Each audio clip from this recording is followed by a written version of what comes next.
Kia ora, welcome to Tuesday the 14th of November 2023. A little cloudy and chilly this morning. I'm not sure what the weather forecast is today, so on cloudy days such as this, we need to look at solar and how that kind of works or doesn't work, as the case may be. But that's pretty normal para for the course, I guess. It's kind of the thing. I want to talk a little bit about mental health. So, not that I'm an expert in this, by any means or stretch, but if you go back to past rambles, you'll see that I certainly have my challenges in this space. Thank you to the gift that keeps on giving. But anyway, we persevere. There are plenty of people out there who've got it far worse. So, but one of the areas when we're homesteading, is, if you look at it from a holistic point of view, I guess, is there's a physicality to things when you're doing stuff on the homestead. But for a lot of people who are out homesteading, you are quite far removed from other people and socialities and all that kind of stuff. And it's easy to say, well, I don't like people and blah blah blah blah blah. And I certainly fall into that camp to a degree. But the reality of it is that we still need to look after our state of being. And as we get to the colder, less sunny months, that becomes more of a thing. We're not outside as much, and people do suffer. Statistically in the northern hemisphere, in the Nordic countries, they have a fairly high incidence of mental health and issues and challenges that kind of come about because when you're 6 months plus of when you only get like a few hours of daylight basically throughout the day, you're kind of screwed. So we just kind of look after things here, around this time of the year, or any time really that heat of summer. We're kind of indoors a lot as well. And vitamin D is the obvious candidate for a panacea. It cures a lot of things because we're not getting that go outside and get the sun on you and stimulate chemical reactions within the body. And then there's that. The other side to it, I guess, and there's that old adage, keeping busy. And I think there's actually some truth to that. I know that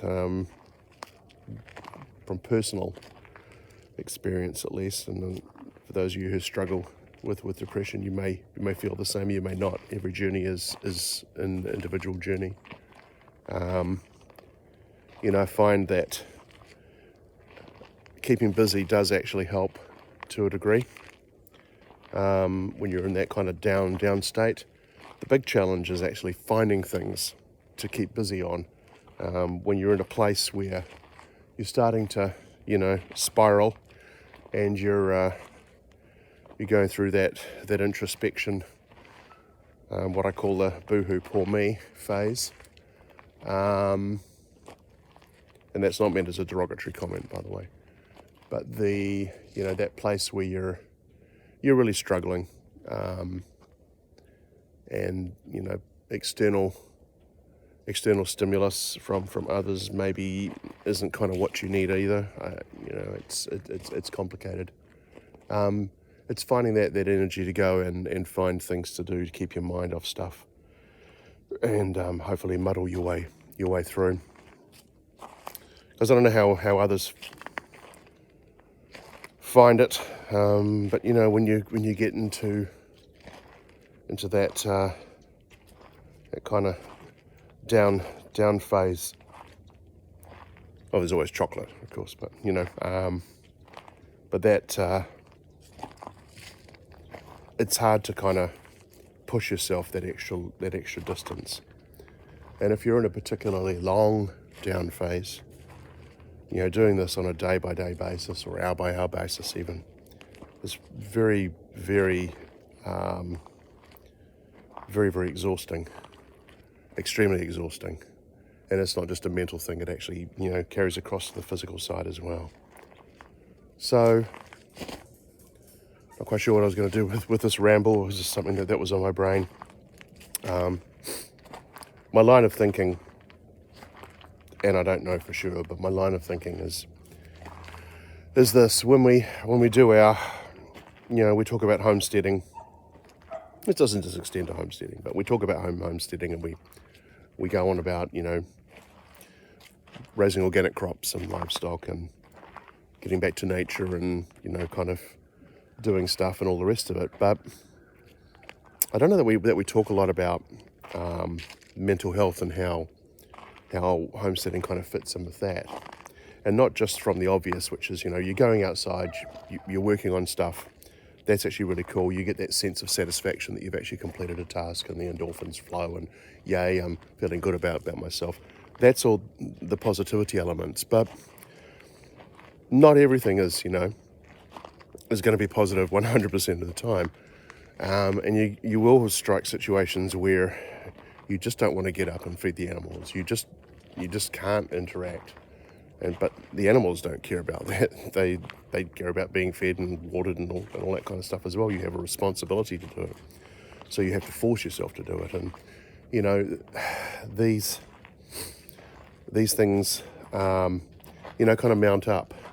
The financial pressures, the times when you're basically dependent on a particular income. Farmers obviously struggle a lot with mental health, probably more than is actually talked about. I don't know about here in the States, but I know that the